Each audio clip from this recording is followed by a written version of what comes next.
प्यारे बच्चों, इस वीडियो में हम सभी कक्षा 7 गणित के दक्षता अभ्यास 3 को कंप्लीट सॉल्व करने वाले हैं। तो आइए इसके अंदर पहले क्वेश्चन को पढ़ते हैं और देखते हैं इसको किस प्रकार से करना है। तो पहला क्वेश्चन यहाँ पर आपको दिया गया है, किसी परीक्षा में एक कक्षा के 15 शिक्षार्थियों के पूर्णांक 100 में से प्राप्तांक निम्नवत हैं। मतलब किसी क्लास में जब बच्चों की परीक्षा होती है तो उसके अंदर पूर्णांक 100 नंबर का होता है।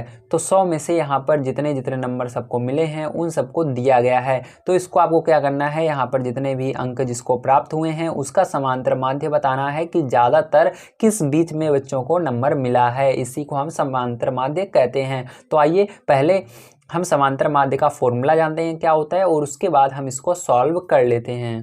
तो प्यारे बच्चों, यहाँ पर आप सभी का समांतर माध्य का फॉर्मूला दो होते हैं। पहला होता है सिग्मा एफ एक्स अपान सिग्मा एफ। तो यहाँ पर आपको एफ एक्स तब लगाना है जब आपको सीधी सीधी दो सारणियाँ दी रहती हैं। सारणी किस तरह से रहती है आइए मैं आपको दिखा देता हूँ। अगर आपको इस तरह से क्वेश्चन मिलेगा तो यहाँ पर ये वाला फॉर्मूला लगेगा जो आगे वाला है, ठीक है। तो इन दोनों का गुणा करके आपको एफ एक्स निकालना पड़ता है। तो ये वाला हमको नहीं दिया गया है, इसलिए हम डायरेक्ट यही वाला सिग्मा एक्स अपान एन वाला लगाएंगे।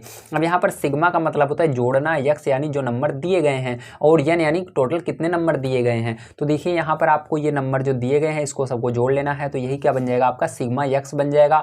और जो यहाँ पर टोटल कितने नंबर दिए हुए इनको गिन लेना है, 1 2 3 4 इस तरह से। तो यहाँ पर उनको पहले ही बता दिया गया 15 शिक्षार्थी हैं, मतलब 15 नंबर भी होंगे। तो यहाँ पर नीचे आपको कितना लिखना है, 15 लिखना है। तो आइए हम इसको लिख करके जोड़ते हैं और उसके बाद इसको सॉल्व करते हैं।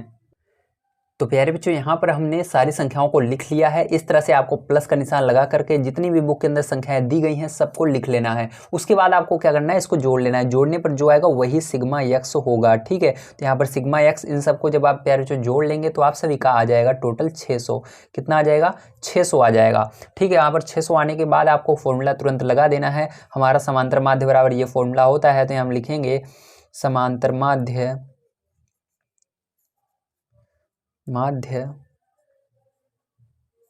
बराबर, तो उसके बाद आपको ये लास्ट वाला फॉर्मूला लगाना है क्योंकि यहाँ पर सिग्मा एक्स हमारे पास है और एन भी है।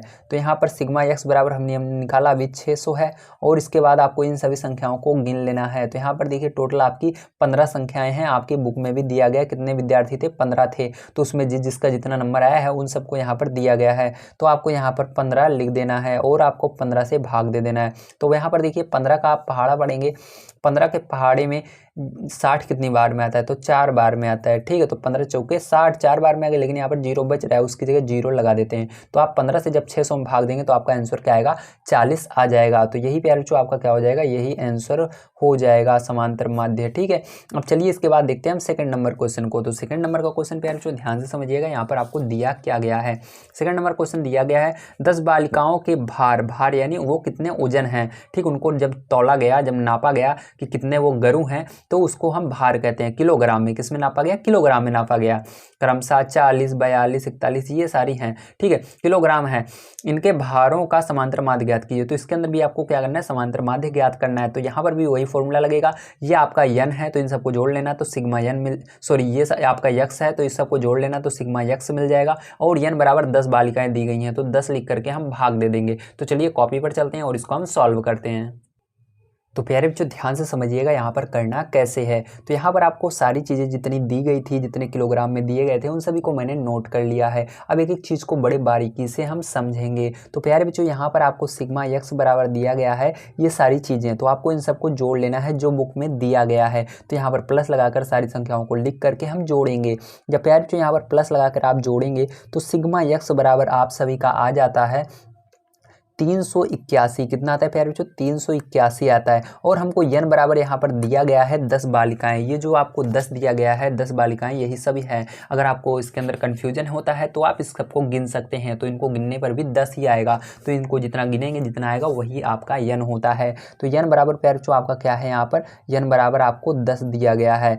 तो आपको फॉर्मूला तुरंत लगा देना है समांतर माध्य वाला। तो यहाँ पर हम समांतर माध्य का फॉर्मूला लगा देते हैं। तो लिखेंगे समांतर माध्य बराबर, ठीक है। उसके बाद लिखेंगे 381 ठीक है।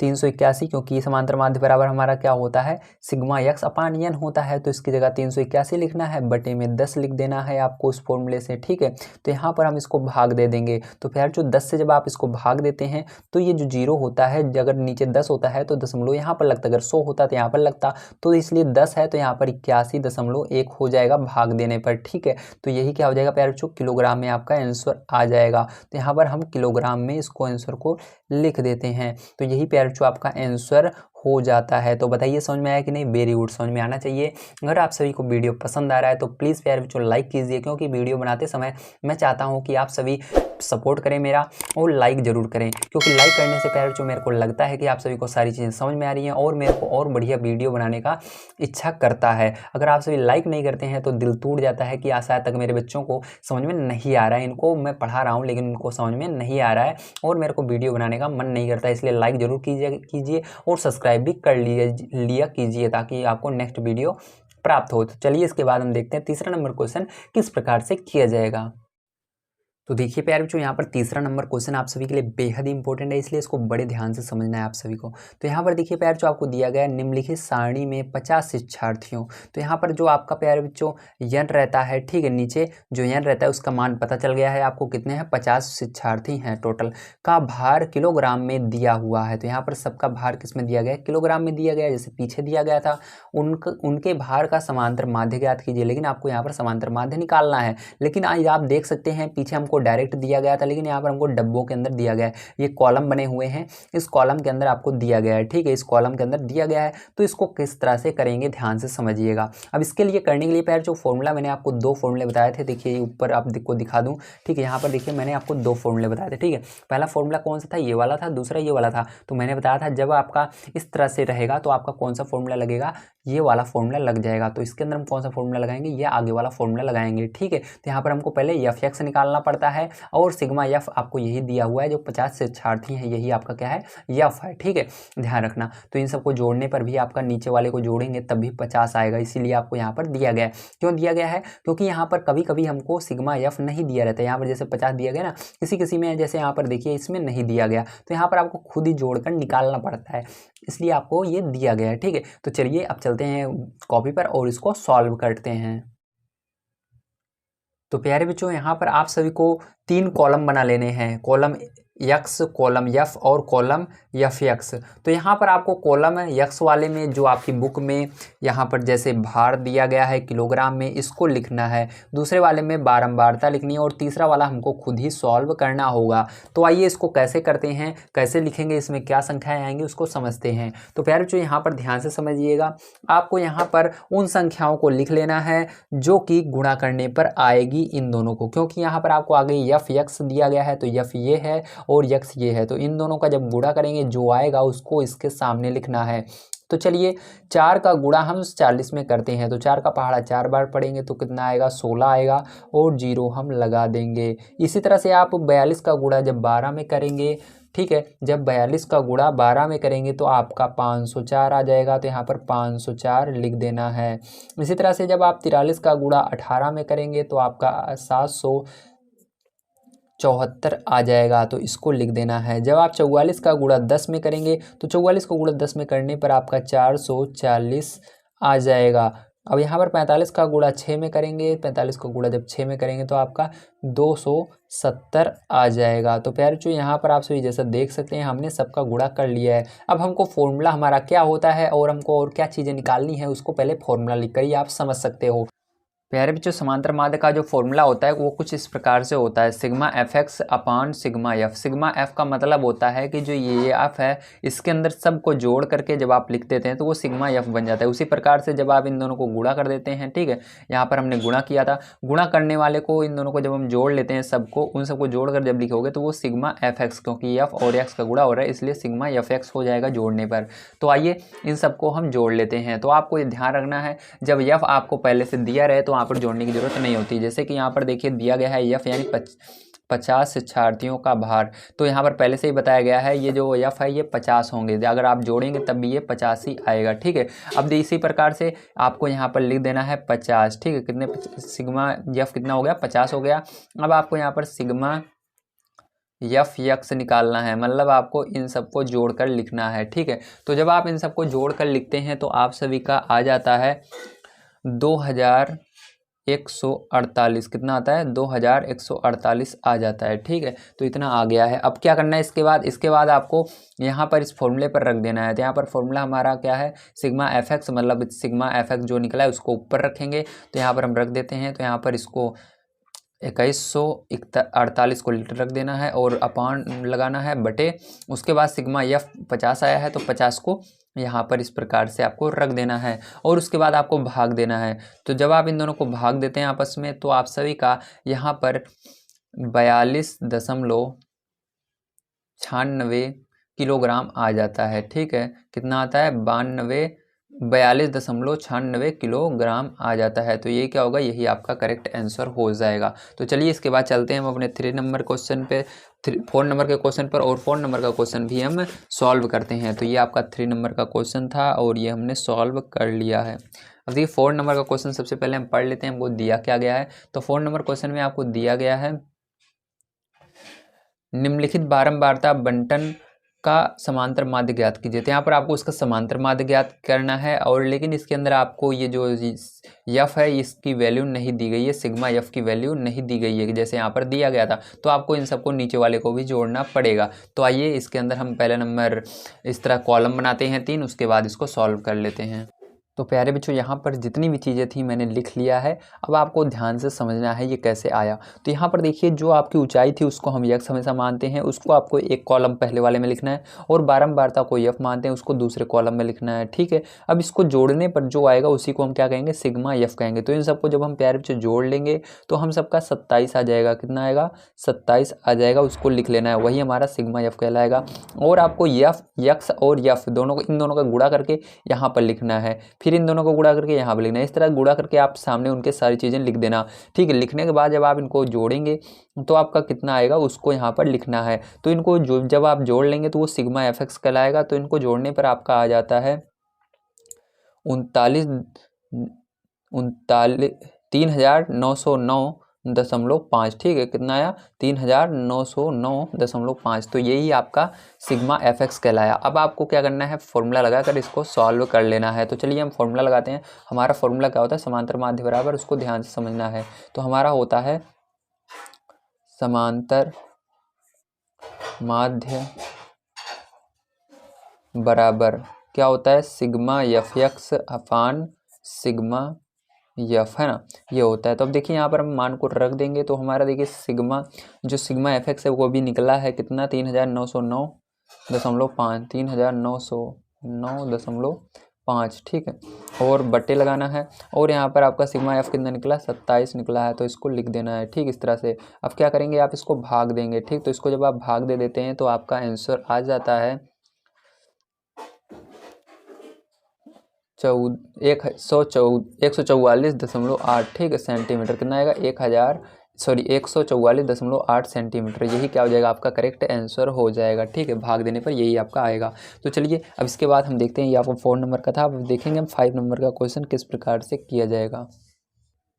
तो 5 नंबर का क्वेश्चन आप सभी के लिए बेहद इंपॉर्टेंट है, क्योंकि इस तरह के क्वेश्चन बच्चों को करने में ज़्यादा समस्या आती है, इसलिए आपको बड़े ध्यान से समझना है किस प्रकार से इसको करेंगे। तो देखिए सबसे पहले हम क्वेश्चन को पढ़ लेते हैं। यहाँ पर दिया गया है, नीचे दी गई तालिका में किसी क्षेत्र के एक वर्ष में विभिन्न खाद्यान्नों में उत्पादन के आंकड़े दिए गए हैं, आंकड़ों का पाई ग्राफ निरूपण कीजिए। तो आपको क्या करना है? इन सबको पाई ग्राफ में डिनोट करना है, बनाना है, पाई ग्राफ के अंदर लिखना है। पाई ग्राफ कैसा होता है, आइए हम कैसे बनाते हैं और कैसा होता है उसको देखते हैं। तो सबसे पहले आप सभी को यहाँ पर पता होना चाहिए, ठीक है, ये सारी चीज़ें हमको क्या दी गई हैं। तो आइए सारी चीज़ें एक बार हम लिख लेते हैं। ठीक, तो यहाँ पर देखिए आपको 5 नंबर के क्वेश्चन में,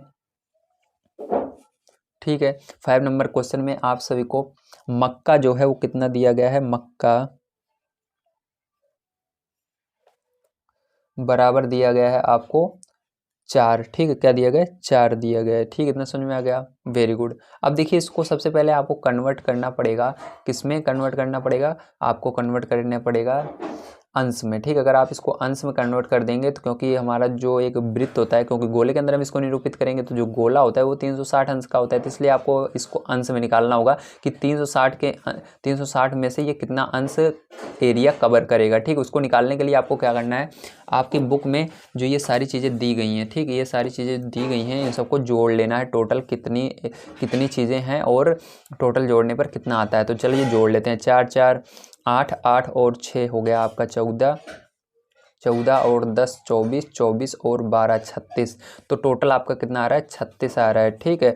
तो यहाँ पर आपका अगर हम माने तो यहाँ पर हम देखें तो हमारा टोटल सबको जोड़ने पर कितना आ रहा है, टोटल हमारा जोड़ने पर आ रहा है 36। तो याद रखना है यहाँ पर फॉर्मूले का एक प्रयोग होता है, वो फॉर्मूला कौन सा है ध्यान से देखिएगा, ठीक है। तो अगर हमको निकालना होता है तो हम यहाँ पर प्रयोग करते हैं, उसके लिए 360 लिखते हैं, क्योंकि एक वृत्त जो होता है वो 360 अंश का होता है। गुणा करते हैं, जिसको निकालना है किसका गुणा करेंगे, 4 का निकालना है हमको अंश में, इसको अंश में बदलना है और भाग देना है टोटल कितने थे। तो टोटल अभी हमने निकाला 36, सबको मिलाकर कितने हो रहे थे, 36 हो रहे थे। अब आप क्या करेंगे, 36 से 360 को भाग दे देंगे, 36 के पहाड़े पढ़ेंगे एक बार में और ये 10 बार में, 36 पहाड़े में एक बार में 36 आएगा और 10 बार में 360 आएगा, तो यहाँ पर 10 हो जाएगा। समझ में आ गया आपको। अब देखिए इसके बाद क्या करेंगे, आपका ऊपर बच गया 10 गुणे 4, तो यहाँ पर 10 गुणे 4 बच गया, इसका गुणा कर देंगे और ये अंश में आ जाएगा। तो इसका गुणा कर देंगे आप तो हो जाएगा 10 चौक 40 अंश। तो मक्का ने कितनी जगह ले रखी है, 40 अंश ले रखी है वृत्त के अंदर, ठीक है। तो मक्का का हमने निकाल लिया है। अब इसी तरह से आपको दूसरा नंबर निकालना होगा। दूसरा नंबर आपका है मटर, तो मटर का ये निकाल लेते हैं। तो यहाँ पर देखिए मटर, तो मटर ऐसे लिखना है, ठीक है। मटर लिखने के बाद आपको क्या करना है, मटर बराबर के जितना दिया है उसको लिखना है 4। तो अब देखिए इसको भी निकालने के लिए 360 लिखना है और ठीक है, और मटर ने जितनी जगह ली, मटर कितना है उसको लिखना है 4 है और टोटल सबको मिलाकर कितना है 36 है। तो इसको भी जब हम भाग देंगे तो इसके अंदर भी सेम हो जाएगा, 10 यहाँ पर बच जाएगा, ठीक है। भाग देने पर ये एक बार में जाएगा। तो यहाँ पर भी 10 अंश का गुणा 4 में कर देंगे तो 40 अंश हो जाएगा, ठीक है, 40 अंश। तो मटर बराबर भी आपका कितना आ गया, 40 अंश आ गया है, ठीक है। अब चलिए इसके बाद देखते हैं इसके आगे। तो इसके आगे आपको दिया गया चना, तो चने को देखेंगे। अब देखिए चना निकालने के लिए आपको क्या करना है, तो उसके लिए भी वही काम करना है। चना जितना दिया गया उसको लिखिए, 6 दिया गया है 6 लिखेंगे। अब उसके बाद 360 अंश लिखना है, गुणा कर देना है इस 6 में और भाग दे देना है। टोटल सब कितने हैं मिला करके 36 हैं। तो फिर से इसको भाग देंगे तो यहाँ पर 36 से 36, तो ये 10 बार में जाएगा, ये एक बार में जाएगा।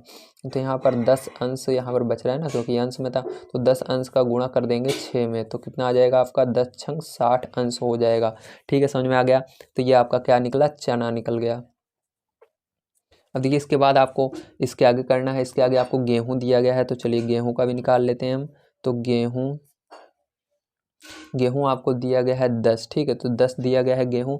तो अब देखिए गेहूं 10 निकालने के लिए आपको सेम वही काम करना है, 360 यहाँ पर लिखना है, 360 अंश गुणा कर देना है 10 में और भाग दे देना है 36 से। सबको मिलाकर 36 हो रहे थे, ठीक है, हमारा जोड़ा था मैंने। तो अब देखिए इसको भाग देंगे तो 1 आएगा, यहाँ पर भाग देंगे तो ये 10 आ जाएगा। अब देखिए यहाँ पर आपका 10 अंश का गुणा 10 में कर देना है, तो चलिए कर देते हैं। 10 अंश ये वाला बचा और ये 10, तो कितना हो जाएगा, 100 अंश हो जाएगा। कितना हो जाएगा, 100 अंश। इसी तरह से अब आपको निकालना होगा, एक और बच रहा है धान, तो धान का भी निकालना होगा। तो धान यहाँ पर लगाना लिखना है और धान कितना निकला आपका 12 है, ठीक है। अब 12, अब इसको निकालेंगे तो यहाँ पर लिखेंगे 360 अंश गुणा करेंगे 12 में, भाग दे देंगे 36 से, ठीक है। तो इसके अंदर भी भाग देने पर कितना आएगा, ऊपर 10 आ जाएगा और यहाँ पर आपको 10 अंश का गुणा 12 में कर देना है। तो ये 12 में गुणा करेंगे तो 120 अंश आ जाएगा, ठीक है। तो इतना आ चुका है। अब देखिए यहाँ पर सारी चीज़ें हमने अंश में निकाल ली हैं। यहाँ पर मटर को निकाल लिया है, यहाँ पर मक्का निकाल लिया, मटर निकाल लिया, चना निकाल लिया अंश में, और ये गेहूँ भी हमने निकाल लिया है, ठीक है। ये गेहूं भी हमने निकाल लिया है और ये आपका धान भी निकल चुका है, ठीक है, अंश में। तो सब जब अंश में निकल जाते हैं तो उसके बाद आपको क्या करना है, एक वृत्त बताना है। क्या बनाना है, गोला बनाना है, ठीक है। एक वृत्त बनाना है आपको, सर्कल बनाना है बिल्कुल सही से। तो आप इसके लिए अपने गोला प्रकार की मदद ले सकते हैं। मैं यहाँ पर आपको डायरेक्ट बनाकर दिखा रहा हूँ, ठीक है। तो यहाँ पर देखिए आपको इस तरह से एक वृत्त बना लेना है। जब आप एक वृत्त बना लेते हैं तो वृत्त बनाने के बाद आपको क्या करना है, ध्यान से समझना है। तो इस वृत्त बन जाएगा, तो उसके अंदर आपको याद रखना है यहाँ पर बीच में क्या होता है, केंद्र होता है। क्या होता है, केंद्र होता है, ठीक है। ये जो केंद्र होता है इसको ध्यान से समझिएगा। यहाँ से अगर आप इसको आधा आधा ऐसे काट देते हैं, चाहे इधर काटिए, इस तरह काटिए या इस तरह काटिए, तो यहाँ पर एक तरफ जो यहाँ से इधर इतना होगा, ये कितना होता है, ये पूरा 180 अंश का होता है एक साइड का 180 अंश, पूरा मिलाकर कितना होता है 360 अंश का होता है। तो हम यहाँ पर अब एक एक चीज़ को दर्शाएंगे, तो हमको पता लग गया, ठीक है। पहले बड़ा वाला दर्शाएंगे, बड़ा वाला क्या है 120 अंश। तो देखिए यहाँ पर अगर आप इसको इतना काटते हैं, मतलब देखिए ध्यान समझिएगा, यहाँ पर देखिए एक वृत्त होता है, तो वृत्त के अंदर ये अगर इतना एक साइड का 180 अंश, दूसरे साइड का 180 अंश है, तो अगर हम इसको इतना आधा काटें तो कितना होगा बताइए, यहाँ से यहाँ तक। तो सीधी सी बात है, इसको 4 से भाग देंगे क्योंकि इसके 4 पार्ट बन रहे हैं, आधा बन रहा था, 2 से हमने 360 को भाग दिया तो 90 आया। इसी तरह से आपको क्या करना है, जब 4 भाग में बांटना है तो यहाँ पर देखिए एक यहाँ से यहाँ होगा, एक लाइन यहाँ से होगी, एक लाइन यहाँ से होगी, तो 1 2 3 4 डब्बे बनेंगे, ठीक है। तो इसको 4 से भाग देना 360 में, तो 90 अंश का आता है, ठीक है। अब देखिए यहाँ पर हमको क्या करना है, सबसे पहले 120 अंश बनाना है। तो देखिए यहाँ से लेकर के, ठीक है, ध्यान समझना मैं कैसे बना रहा हूँ, यहाँ से लेकर के, ठीक है, यहाँ तक अगर हम खींचते हैं तो कितना होता है, ये 90 अंश होता है, इतना दूरी, ठीक है। तो ये अब यहाँ पर 90 अंश ही हो रहा है, लेकिन हमको 30 और उसके अंदर जोड़ना है, ठीक है। तो 30 और जोड़ना है, मतलब ये यहाँ तक होता है 90, और थोड़ा सा इसके अंदर और अगर हम बढ़ा देते हैं इतना, तो ये कितना हो जाएगा 120 अंश हो जाएगा। कितना हो जाएगा 120 अंश हो जाएगा। तो इसको हम क्या करेंगे, इसको हम 120 अंश लिखेंगे, ठीक है। तो ये 120 अंश हो जाएगा। ध्यान रखना गोले के अंदर कहीं पर भी आप इसको बना सकते हो 120 अंश, चाहे ऊपर साइड बना दो, चाहे इस साइड बना दो, जिस साइड मन के उस साइड बना दो, ठीक है। अगर आपके बुक के अंदर जो आंसर आ रहा है उसके अंदर बस ये बना होना चाहिए, कहीं पर भी इस वृत्त के अंदर बनना होना चाहिए, लेकिन बना होना चाहिए, ठीक है। अब देखिए हमने 120 अंश बना दिया, तो 120 अंश हमारा क्या था, धान था, तो यहाँ पर धान समझ लीजिए ये है, ठीक है, आप लिख लीजिएगा। अब देखिए इसके बाद हमको 100 अंश बनाना है। तो मैंने बताया अगर ये दूरी ये जैसे है और इसके सामने जब ले आते हैं तो ये 100 अंश होता है, ठीक। थोड़ा सा इसके और थोड़ा सा ऊपर चला जाएंगे, एक चूर थोड़ा सा ऊपर चला जाएंगे, तो ये कितना हो जाएगा, ये आपका कितना बन जाएगा, ये आपका बन जाएगा क्या कहते हैं उसको, 100 अंश बन जाएगा। कितना बन जाएगा 100 अंश, ठीक है। तो यहाँ पर ये बन गया आपका 100 अंश, ठीक है। तो इसको हम क्या कहेंगे 100 अंश कहेंगे। तो ये 100 अंश क्या हो गया आपका, गेहूँ हो गया, ठीक है, समझ में आ गया। अब चलिए अब इसके बाद देखिए ध्यान से, अब इसके बाद अब हमको बनाना है 60 अंश। तो 60 अंश ध्यान रखना, ये जो देखिए यहाँ पर 20 अंश हमने ले लिया है, तो यहाँ पर कितना अंश बचा, देखिए यहाँ पर इतनी दूरी यहाँ से लेकर के यहाँ तक दूरी 90 अंश थी, 90 अंश में से हमने, ठीक है, 30 अंश इसको दे दिया, तभी तो ये 120 बना, तो 30 इसको दे दिया। अब हमारे पास कितना बचा है, 70 अंश बचा है। तो 70 अंश बचा है, मतलब हमको क्या करना है, अब हमको क्या करना है, ध्यान से देखिएगा, ठीक है। अब यहाँ पर आपको इतनी दूरी कम से कम लेनी है, ठीक। इतनी दूरी जब आप ले लोगे तो ये क्या बन जाएगा आपका 60 अंश बन जाएगा, ठीक। कितना बन जाएगा 60 अंश, ठीक। आप चाहो तो इस साइड ले सकते हो, उस साइड ले सकते हो, दोनों साइड ले सकते हो, ठीक है। तो ये आपका चना जो है ये 60 अंश का है। अब देखिए इसके अंदर 40 अंश और आपको 40-40 के 2 बनाने हैं, तो इन दोनों को आधे आधे बाढ़ देना, तो ये 40-40 अंश के हो जाएंगे। तो यहाँ पर ये क्या हो जाएगा 40 अंश का हो जाएगा, और ये क्या हो जाएगा 40 अंश का हो जाएगा। तो इस तरह से आपको इसको डायग्राम को बनाना था, तो यहाँ पर आपने दर्शा दिया है इसको, ठीक। इसी तरह से आपको दर्शाने के लिए कह रहा था, तो आपको समझ में आ गया होगा किस तरह से इसको करना है। अगर आप सभी को यहाँ तक कोई समस्या आई हो तो ज़रूर बताना, बस आपको ये चीज़ें निकाल लेना है और इसको बना देना है। ध्यान रखना ये जो मैंने 120 बनाया, आप ऊपर भी बना सकते हो, उधर भी बना सकते हो, कहीं पर बना सकते हो, लेकिन बनाना जरूर है, इन सबको लिखना इसके अंदर दिखाना जरूर है, ठीक है। और याद रखना ये जो वृत्त होता है पूरा कितने अंश का होता है, 360 का होता है, इसलिए हमने 360 ऊपर हर जगह लिख दिया है, ठीक है। तो चलिए अब देखते हैं इसके बाद प्यारे बच्चों हम अपना लास्ट वाला क्वेश्चन किस तरह से करेंगे। तो लास्ट वाला क्वेश्चन आपका सभी का बहुत ही इंपॉर्टेंट है, इसको बड़े ध्यान से समझिएगा। यहाँ पर दिया गया है रविवार के दिन किसी बेकरी की दुकान में हुए विभिन्न वस्तुओं की बिक्री रुपए में नीचे दी गई है, ठीक है। तो ब्रेड, मीठा, बिस्किट और नमकीन बिस्किट, पेस्ट्री और अन्य त्रिज्या खंडों के केंद्रीय कोण ज्ञात करके सारणी बनाइए और इस सारणी का प्रयोग करके एक पाई चार्ट खींचिए, ठीक। तो तुमको क्या करना है, इसको आपको पहला नंबर एक सारणी बनानी है और उसके बाद पाई चार्ट खींच के दिखाना है, ठीक है। तो चलिए हम यहाँ पर पहला नंबर एक सारणी बनाते हैं। तो सारणी बनाने के लिए जिस तरह से अभी हमने निकाला इसी को सारणी में निकालना पड़ेगा। यहाँ पर मैंने डायरेक्ट निकाल के दिखाया है, अब हम इसको सारणी में निकाल कर दिखाएंगे। तो चलिए, तो प्यारे बच्चों यहाँ पर मैंने सारी चीज़ें लिख ली हैं, अब ध्यान से समझना है ये सारी चीज़ें आखिर आई कैसे हैं। तो यहाँ पर देखिए वस्तु जो वस्तुएं थी उनको यहाँ पर लिख लेना है आपको, ठीक है। और बिक्री कितने रुपए में बिके सबको यहाँ पर लिख लेना है, और उसके बाद सबको जोड़ लेना है, ये जितने रुपए के बिके हैं इन सबको जोड़कर लिख लेना है। इसको जोड़ना इसलिए है क्योंकि अभी इसका काम लगेगा, मैं आपको बताऊँगा लास्ट में, ठीक है। अब देखिए यह संपूर्ण का भाग, अब क्या करना है आपको, सबको 320 ठीक है, देखिए आपको क्या करना है, सबको जोड़ लेना है। जोड़े हमने कितना आया 720 आया, और एक एक को भाग देना है। 320 को दे देना 720 से, उसके बाद 120 को इसी 720 से, फिर 160 को भी 720 से, जो जोड़ने पर आया उसी से सबको भाग देना है। फिर जब आप भाग दोगे तो कुछ इस प्रकार से आपका इतना आ जाएगा, इस तरफ वाला आ जाएगा 4/9, 1/6, 2/9, इस तरह से आ जाएगा। ठीक है, इतना आने के बाद आपको क्या करना है, इसके अंदर 360 का गुणा करना है। ये आपका बिल्कुल इसी तरह है जैसे मैंने अभी यहाँ पर बताया था आपको, इस तरह से। ठीक है, तो यहाँ पर हमने क्या किया था, सबको जोड़ा था, उसके अंदर फिर इसका गुणा किया था और भाग दिया था इससे। ठीक है, तो यहाँ पर भी वही काम हो रहा है, बस यहाँ पर पहले इसको भाग दे रहे हैं 720 से। अगर आप इसको नहीं करते हैं तो यहाँ पर 360 लिखकर तब भी कर सकते हैं। ठीक है, तो इसको भाग देने पर जितना आएगा उसके अंदर 360 से गुणा करना है। तो इसको जब सरल करोगे तो कितना हो जाएगा, 160 अंश हो जाएगा। फिर इसके अंदर इसको हमने जब भाग दिया तो 1/6 आया और गुणा कर दिया 360 से, तो इसको सरल करेंगे 60 अंश आया। तो इस तरह से आपका सारी चीज़ें आ जाएंगी। अब आपको क्या करना है यहाँ पर, अब आपको यहाँ पर इसको बनाना है डायग्राम। ठीक है, डायग्राम की मदद से इसको दिखाना होगा। तो यहाँ पर हम एक क्या करेंगे, इसको चार्ट पर दिखाएंगे, पाई चार्ट पर। तो पाई चार्ट बनाने के लिए आपको पता है पाई चार्ट वृत्त के अंदर बनता है, तो वृत्त हम यहाँ पर बनाएंगे। ठीक है, तो वृत्त कैसे बनाते हैं ध्यान से देखिएगा।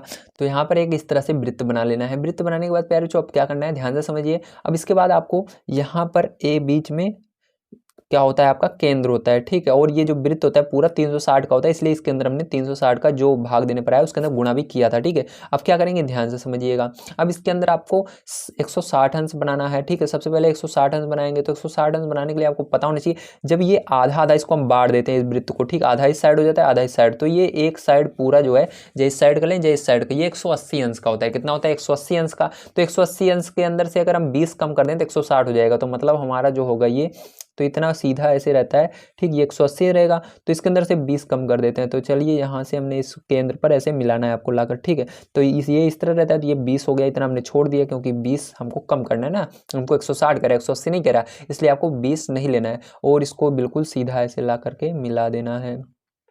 तो ये जो होगा ये कितने अंश का होगा, ये आपका 160 अंश का होगा। ठीक है, अब समझ में आ गया। अब आपको फिर से 60 अंश बनाना है। कितना बनाना है, 60 अंश बनाना है। तो 60 अंश बनाना है तो ध्यान से देखिए, अगर हम इस लाइन को यहाँ पर ले जाकर मिलाते हैं, ठीक, इधर से इधर और इधर ऊपर बिल्कुल सीधी लाइन है, ऊपर से बिल्कुल सीधी इस बिंदु पर और इधर से इधर बिल्कुल सीधी, तो ये 90 अंश का होता है। तो यहाँ से यहाँ तक बिल्कुल ये, ठीक है, तो 90 ये और ये 20 अभी हमने इसके अंदर छोड़ा था। 90 और 20 110 अंश पूरा यहाँ पर अभी बच रहा है हमारा। कितना बच रहा है, 110 अंश। लेकिन हमको चाहिए कितना, अभी चाहिए हमको 60। ठीक है, तो आपको 60 अंश बनाना है। तो आप यहाँ पर भी बना सकते हो, आप चाहो दूसरी जगह भी बना सकते हो, आपको जिधर मन करे उधर बना सकते हो। ठीक है, तो आपकी बुक में बस ये बना रहना चाहिए, जय इस साइड बना रहे जय इस साइड बना रहे। ठीक है, तो चलिए हम बनाते हैं।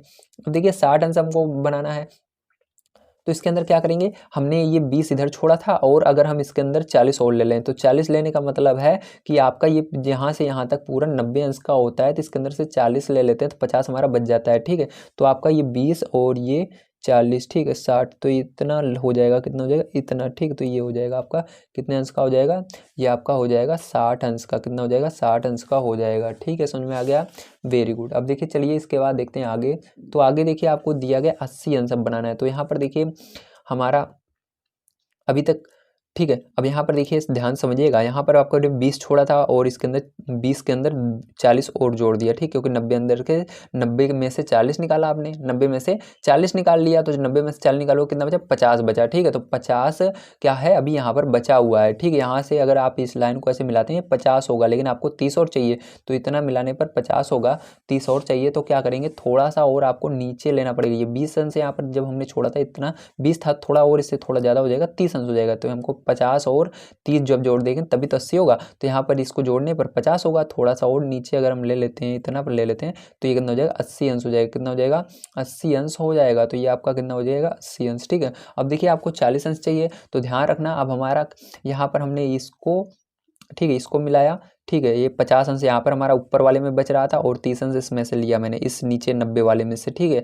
तो इस 90 वाले में से हमने 30 अंश लिया, तो इसके अंदर हमारा कितना बच रहा है, ध्यान से समझिएगा। 90 में से जब आप 30 निकाल दोगे तो आपका 60 बचेगा, मतलब ये पूरा 60 अंश अभी बचा हुआ है यहाँ पर, लेकिन इसके अंदर हमको बांटना है, एक 40 अंश में एक 20 अंश में। तो ये जो होगा ध्यान से देखिए कैसे होगा, ध्यान से समझना है आपको। ठीक है, तो देखिए यहाँ पर जो होगा ये वाला, ठीक है, इतने को क्या कर देते हैं, इतने को हम इतना हो जाएगा आपका, कितना अंश हो जाएगा, 40 अंश हो जाएगा, ठीक है। और ये देखिए ये बड़ा है ये छोटा है, ठीक है, ये कितना हो जाएगा, 20 अंश हो जाएगा। समझ में आ गया।